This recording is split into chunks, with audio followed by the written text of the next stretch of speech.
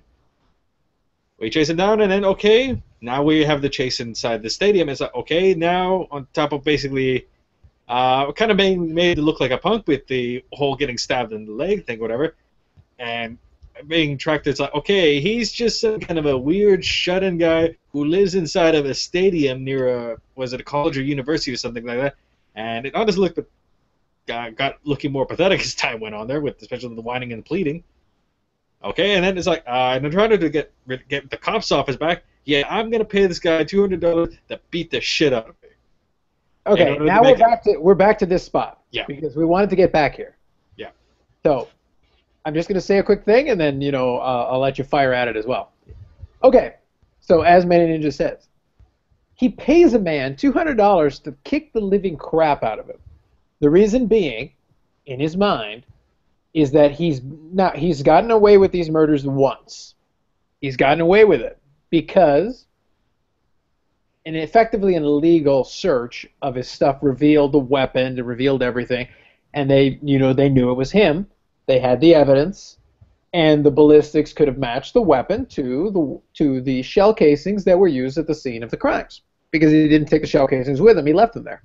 So like I said, he wasn't the brightest guy in the world. So they've got him, dead to rights. But because it was an illegal search, the evidence is inadmissible, so there's no case, so the district attorney can't follow it. So he has to let him go. So he's gotten away with it. But, in his righteous indignation,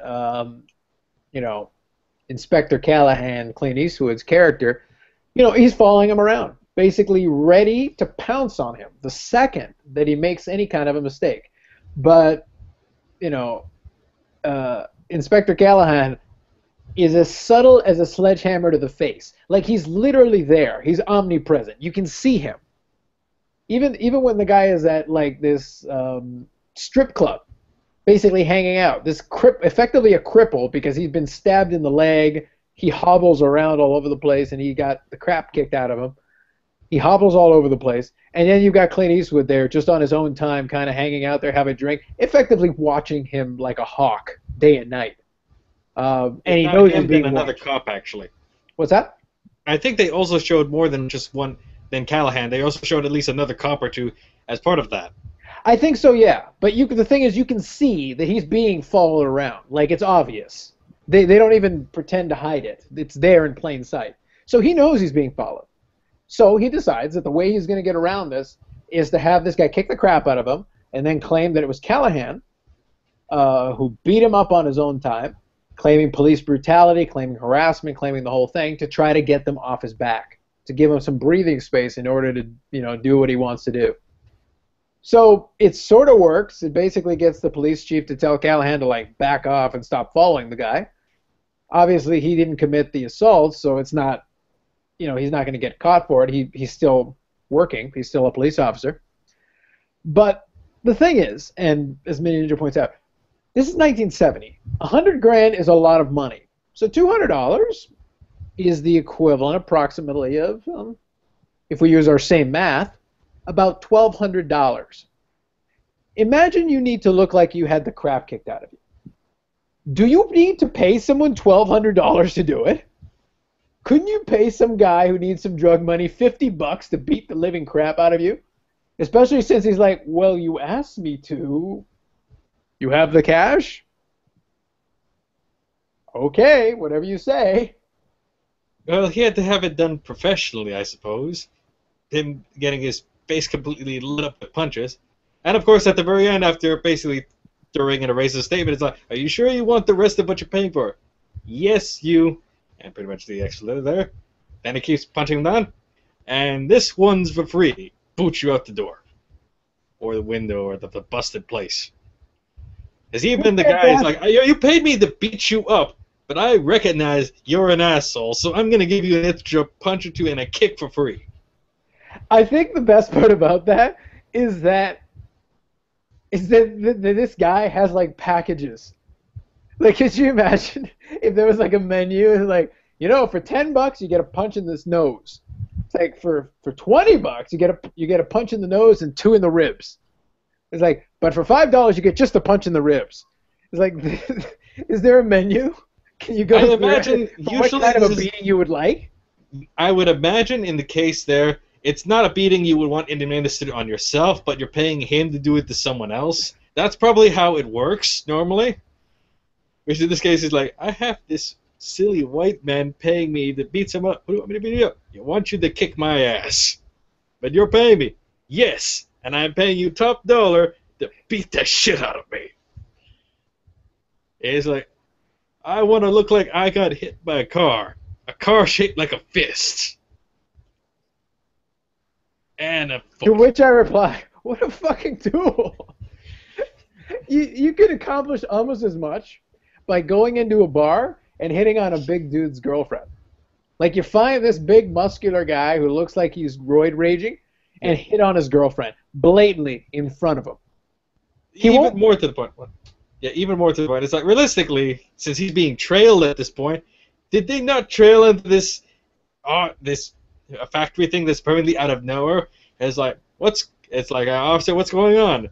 The Scorpion Killer is giving a package of something that I believe it's cash. So, is that what's going on? The man he just gave the money to is beating the shit out of him. It's like, what? I think he paid the man to beat the shit out of him. And he's really giving him. And what happened? He must have said something the black guy didn't like, because he's beating the shit out of him even more, and kicked him for good measure out the window into a random nowhere. Which, basically, question, how did they find him in the middle of nowhere in order to bring him to the hospital? Clearly he had to be somewhere, and someone had to know where it was, or able to find him. My counter to that is this.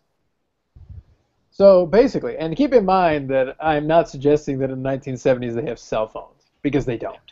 Yeah. But effectively, they'd be like, yeah, so what's happening? Oh, he's just, he paid a guy, and he's getting the shit kicked out of him. It's like, should we stop it? No, it will forward the movie. It's part of the plot. Oh, okay, cool. Got it. Never question anything that will forward the plot of the movie. Otherwise, the weirdest way this could have turned out probably was, is like, we're arresting this man for beating the shit out of this man. And why are you arresting the Scorpion Killer again? Because he hired this man to take out another one. So he was enlisted crime. But the man he paid this man to beat up was him. Yes. And we're arresting him for being an asshole. We're arresting him for being a dumbass. Enlisted crime. We're arresting him for being a moron, a fucking tool. Of all the stupid... So the point we're trying to get at, here's the thing. The movie is not bad. It really isn't. But this one element of it is just so far off the reservation that I feel like we could spend 20 minutes just discussing the incredible stupidity of it. Well, on every level. There's no level in which this makes any sense at all. When they wrote this in the screenplay, who thought this was a good idea? Who thought this was... Yes, this is what even a moronic person who has gotten away with multiple homicide would totally do. This is it. Yeah. And imagine it actually goes more downhill from there. It's because afterwards, once he gets out of the hospital for having the shit kicked out of him that he paid for, okay, he goes, and I believe the next thing is he's still beat up, scratched up there. He goes to a liquor store, or it's just some kind of convenience store that has liquor or something like that, and robs the guy after beating him over the head with one of his own liquor bottles to steal a single drink and maybe a few dollars, just a bit of hand money, basically. And his gun. Oh, did he take the gun? Oh yeah. I didn't recognize he took the gun too. The crime was to steal the gun because he needed a gun since they had taken away his other gun. Yeah. So okay. There is a reason. That one makes more sense now then. I didn't notice that he actually stole the gun as well at first. So okay, at least that now makes a little more sense, a little more redeeming. It's like, okay, he stole the gun and a drink for a little bit of cash, and one of the drinks just to be a tool like he is. And it's like, okay, I need to get out of here because clearly I'm being trailed and there's no way I'm going to be able to do this. So the way I'm going to do this is I'm going to take a school bus full of children and demand that they give me a means of escape by an airport that will take me out of the country. Okay, two things. I want to come back to that. So hang on. Yeah. We'll come back to this one. Before we go, though, before we reach that point, can we talk about two really important things? Yeah. Number one, I was looking at this. We've talked about the stupidity of the killer. Can we talk about the stupidity of the police department for a moment? So it's the San Francisco Police Department. That's the one that Inspector Callahan works with. Yeah. Here's my first issue. And I made a quick note about this. So in order to try to catch the killer, since he's a sniper, they decide to have like around-the-clock surveillance of the different tall buildings that are surrounding different areas and whatever, and they're trying to catch. And they also have police helicopters to sweep the area to look at the rooftops for any suspicious activity. Yeah. Reasonable, you know. This makes more than enough sense. Mm-hmm. So the police helicopter, this is earlier in the movie, the police helicopter actually does find the guy setting up to snipe somebody. Yeah. A flamboyantly gay black man and his boyfriend hanging out in the park having ice cream. So he's about to take them out, and he's very excited about this prospect, doing so in broad daylight, which is genius. But the police helicopter finds him. They see him. So what they do, no, they do not radio first to indicate that they, A, have suspicious activity, B, what building it's at, and then C, that they're about to approach. No. First, they maneuver the helicopter nearby and then go over the loudspeaker to announce their arrival. Giving him enough time to grab his stuff, run into the building, and then get away completely from the police helicopter. No, I think you left part of it. It's like you, yes you, stop what you're doing. That's effectively what they said first. It's like, yeah, it's like, okay, you announced your presence, and basically it's like, yeah, we're talking to you. And they're not in a position to actually do anything or to try to even take a shot at the guy. It's like, no, you, stop what you're doing. Stop that now. That's what I'm saying. They announced their arrival, but they didn't, when they're approaching, wouldn't you radio in and saying, hey, we've got a guy hanging out, suspicious guy hanging out in building whatever, on Main and whatever. You know, have somebody roll in, then announce your arrival. Then if he tries to escape, you've got the building surrounded. Or at least you've got somebody on the ground that can try to follow him or find him. Yep. Yeah, no, it's... Yeah, between that and the other attempts there, it's like, okay, we're going to just send... during the attempts for the ransom there, yeah, we're going to just send the one inspector in order to go through this runaround in order to drop off the money, but leave with no way to confirm that the money actually gets there, or to even confirm his own safety in case something goes wrong there. Yeah, he's got his partner who's listening in over, a microphone, but at the same time, his partner, and it's at this point in the movie where we're going to move on to my second point. The middle portion of the movie is the darkest shot thing in the world. They didn't have a light bulb. They didn't have a thing. It's supposed to be at night, so it makes sense that it's really dark. But from a movie standpoint, think about this for a second. I'm going to shoot a shot where I'm going to go into a dark alley. Yes, it's a dark alley, no doubt. But all you see is me here, and then I'm going into a dark alley, and then the shot is the dark alley where you can no longer see me, but I'm still going deeper into the dark alley. The problem is, since it's so dark, you can't actually see me. And in the version of the movie I was watching was widescreen, so I had the widescreen shot. 3/4 of it, so if this is the shot that we're looking at right now, this is all black, completely black. You can't see a damn thing. This is all completely black. You can't see a damn thing. This is black. This is black. You can sort of see the outline of somebody right about here, and that's about it. That's the entire shot for a few minutes. It's basically all black, ladies and gentlemen, and maybe a little dark navy blue ambience. Navy blue, by the way, is an incredibly dark blue, in case you're wondering. That borders on black. Yeah, borders on black. Effectively, at that point, it's like, that's actually more closer to traditional ninja colors, actually, at that point, where it's dark enough that you can't see it, but not entirely black, which would actually stand out at night. So it's basically an invisible color. Yeah. So several minutes of the movie go by where this is basically the shot. You could have shot this in somebody's apartment with the lights off, and you wouldn't have known the damn difference because there's no light anyway. And since it's 1970s film stock, it's grainy as hell. So all you see is like the graininess all over the place, but you can't see shit. You can sort of hear people moving around, but that's about all. So just from a cinematic standpoint, that's point. I'm gonna have to dock points, given that it's like you have to be looking through the thing, going, I can't see fuck all. What? I know what's going on. I've read the script, and I still don't know what's going on. Yeah, no, that was something special there. It was fantastic. It was brilliant. You couldn't see fuck all for a few minutes. It was hilarious. So, now, so that's the first. So that's the second thing that I wanted to bring up. So, oh, and the last thing about that scene that you're talking about, where they were doing the money drop, and Clint Eastwood has the living crap kicked out of him. Yeah. He does manage to get the guy with a knife to the leg, which makes him effectively like, a cripple for the remainder of the movie. The girlish scream really was special as well. Really gave a lot of credibility to your killer as a viable threat. And I think after that you were talking about the second heist where he takes his hostages and he's going to try to get away on a plane, right? Yeah. A plane that can be tracked by radar. Tracked by radar, basically, you would know exactly, this is the plane, this is the flight, this is its destination.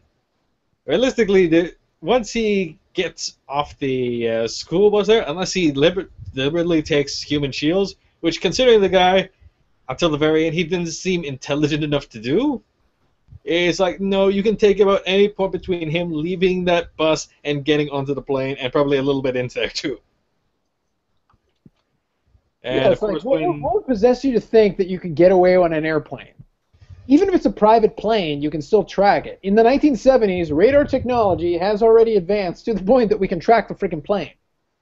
We know where you're going, regardless of where you're going. We can figure it out. You've only got so much fuel. We can figure out what the outer limits of your range is. Yeah. You can't go anywhere that we can't follow you.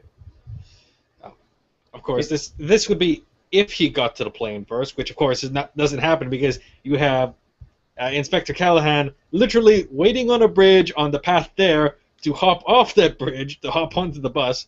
So after that the bus gets torpedoed effectively. Yeah, they run through. I'm guessing it's some kind of a steel mill or something like that. I think so, yes. And it's inactive because there's still people around even during their gunfight. Yeah, so you have them running through there until they reach a creek, which apparently, despite this being on in a factory plant site, you have a creek which is accessible by the public because you just have a kid doing just fishing there. So of course, he figures well, everything else has gone bad. I'm gonna try to take this kid hostage, even if I was able to successfully take a hostage here, I'd have to wander with this hostage to God knows where in order to get another vehicle or something that will put me back towards the plane and the airport again. And additionally, I don't have that ride. Clearly, by the time I reach anywhere where there's civilization or just another ride, I'm going to be surrounded by that point. You're already dead at that point, guy. You're already gone. Basically, the bottom line is that our killer is a tool. It's completely a vehicle for Clint Eastwood to be awesome and to say his "Are you feeling lucky, punk?" line twice. Yeah. Once to establish the line, and then a second time to set it up with slightly differently in the climax. Yeah. But before we get to that, there is another thing I want to just say really quickly. One other thing that I noticed that I enjoyed thoroughly was another scene where Clint Eastwood and his partner are trying to get the killer. And again, they almost catch him. So they've almost caught him like 5 times before they eventually do. They manage to shine the spotlight on him. They catch him trying to take out the police officer dressed as a priest. Although I think they used the real priest. I can't remember. I know that they volunteered to have a police officer do it, one way or another. No, it actually was the police officer dressed as a priest. They did the switch? Okay. So they used the police officer as bait, dressed as a priest, to lure him out to a building that they left access to him for. So at this point, being a moron, he doesn't think that they would be, locking down buildings all over the city, and that this one building gives him complete access, that it wouldn't strike him as odd that all of a sudden, with this happening, the police wouldn't have locked this one building. So he takes the bait, goes right into their trap, still gets away, but be that as it may, they manage to shine a spotlight on him. But where do Clint Eastwood and his partner hide? They hide right underneath a gigantic neon Jesus Saves sign. Gloriously tacky 1970s neon Jesus Saves sign right outside the church. How fantastic is this? I didn't realize they necessarily had these, but I think it's great that they've got it, because it really feels like something that Bishop or Cardinal George Carlin would have suggested in the Dogma movie. Buddy Jesus and a neon Jesus Saves sign. Yeah, no. Well, on top of that, actually, speaking of that general setup, okay, you have at least one set of officers hanging on the side, ready to put a spotlight and try to take out the shooter.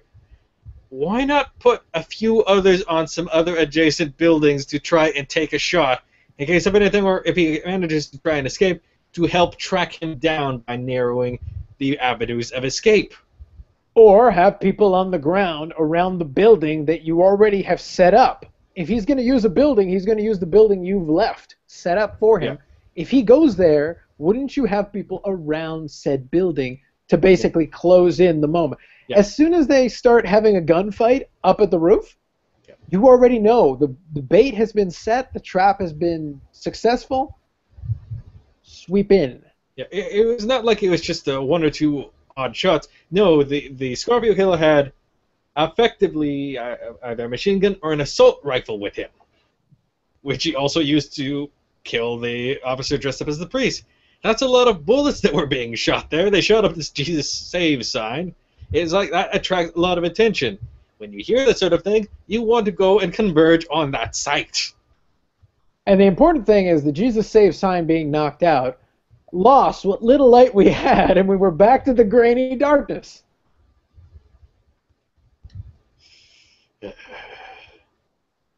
They killed our only light source. I don't know. Speaking of light sources, it's gotten really dark in this room too. You should have just gone with it, and we could have said that was part of the plan.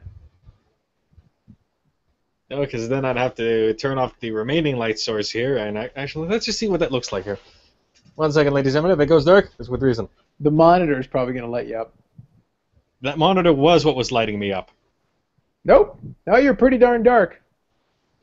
Well, effectively, Manyninjas right now is simulating more or less what this movie sort of looked like. And if you go a little bit, if you lean to, exactly. If you lean to the one side there, yep. Well, Manyninjas is actually better lit right now than what the movie looked like. You can actually see his silhouette. That is actually a better view than what we saw in the movie.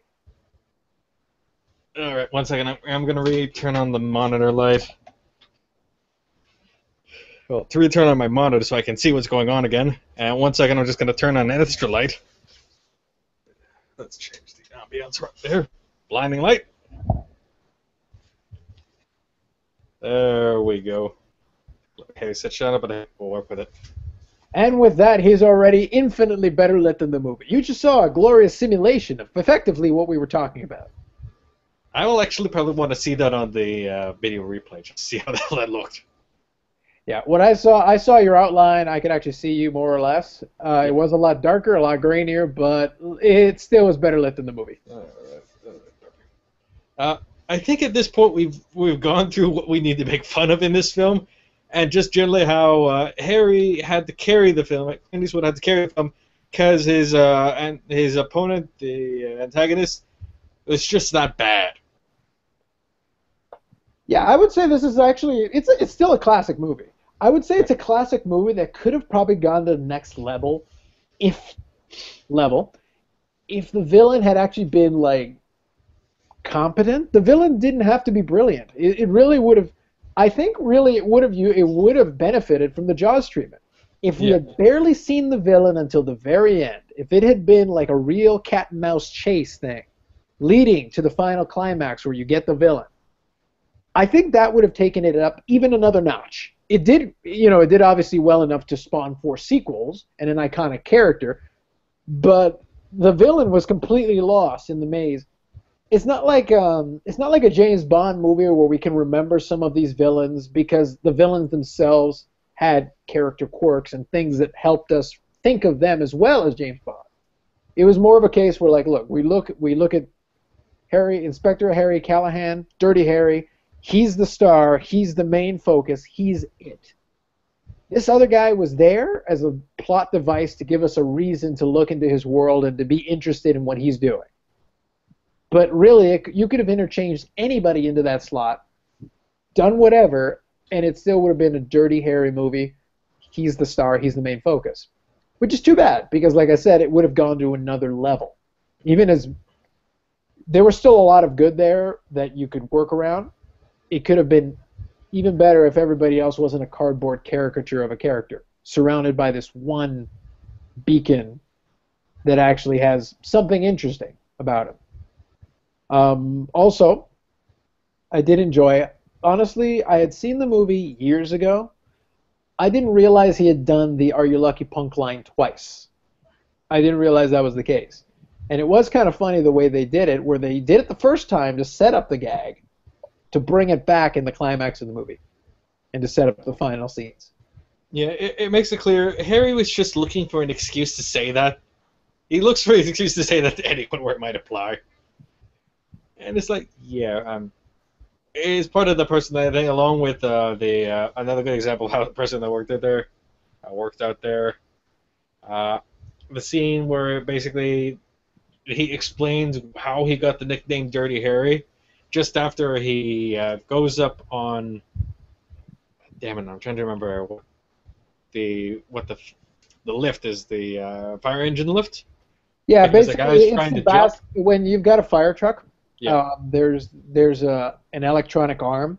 Yeah. The metal arm and the basket that can hold a firefighter that brings them up to fight the fire with the hose.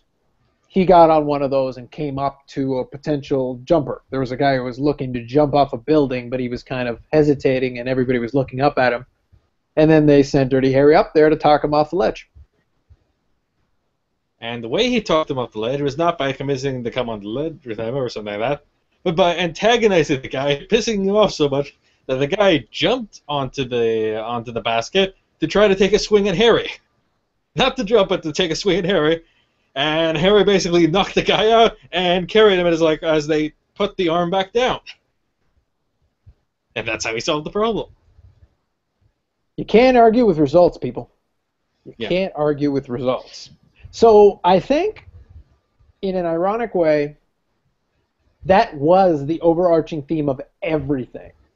His character, his philosophy, the way he looked at life, but also the movie itself. The results was the only thing that we were able to go. All the things that were kind of wrong leading up to the final ending, we still got the ending we wanted. We still got the result we were looking for. We may not have gotten it quite in the way we would have wanted to do. But in the end, he got to say the line. He shot the guy, and everybody, more or less, everyone was happily ever after, I guess, so to speak. I will say that, yeah, he was really looking for an excuse to say the line. He was a lot like, he reminded me of Samuel L. Jackson in Pulp Fiction, where he played Jules, and he was looking for an excuse to say that biblical verse before shooting a guy. Yeah, no, that's probably a fair enough choice. And I'm going to be honest, I've kind of talked about everything I want to talk about for this. How about you? No, that's why we've reached the conclusion. Yeah. We've even gotten your cameo. You did a demonstration of the lighting. We're good. It is time for shameless plugging. All right, let's see, shameless plugging. Actually, a little bit earlier today, before we started recording this session, I was actually doing 2 smaller recording sessions with I don't know how to pronounce this because the guy's initial name or his channel name involves 5 T's, an S, and a D, but it also goes by Evil Homer. So we were doing some more kind of joint recording sessions to go along with just various ramblings over some video game hacks along with another thing.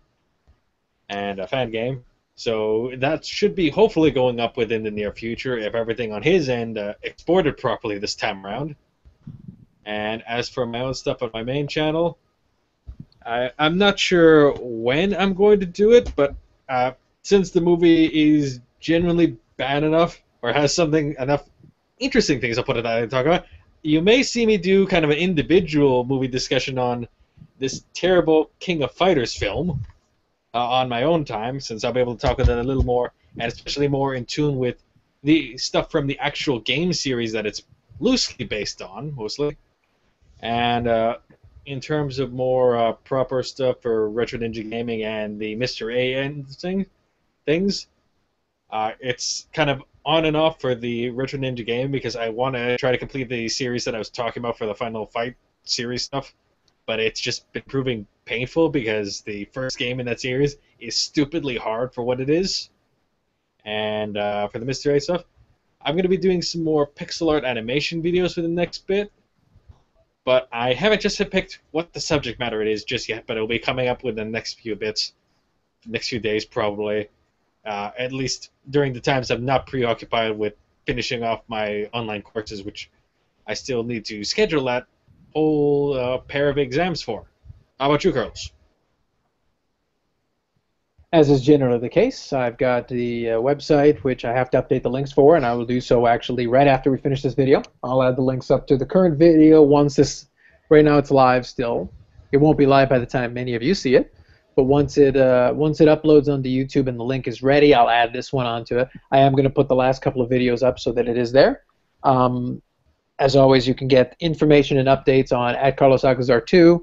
I actually put up a quick tweet when right before we went on. So, and then obviously YouTube will add the links to this as soon as we finish up. So those are the two places to get that information. Like, subscribe, and comment. We love the feedback because it does help. And then that'll be it for us this time around. And I think, let me see. I think for our next video we are going to be covering Doomsday. Apocalyptic dystopian future. Well, not really dystopian in this case, just apocalyptic. And that'll be the next one we'll cover on Action Movie Show.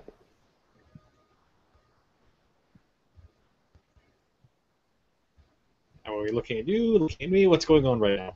We're looking at you, looking at me. All right. In that case, well, just the last thing, since I did forget to say it earlier, @Manyninjas on Twitter, whichever they want to. I am Manyninjas.com for the website. And last but not least, take care. Catch y'all later. Where are my rippled potato chips?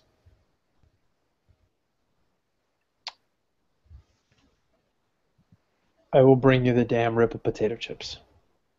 Yes! Yes! How's it going, Bear?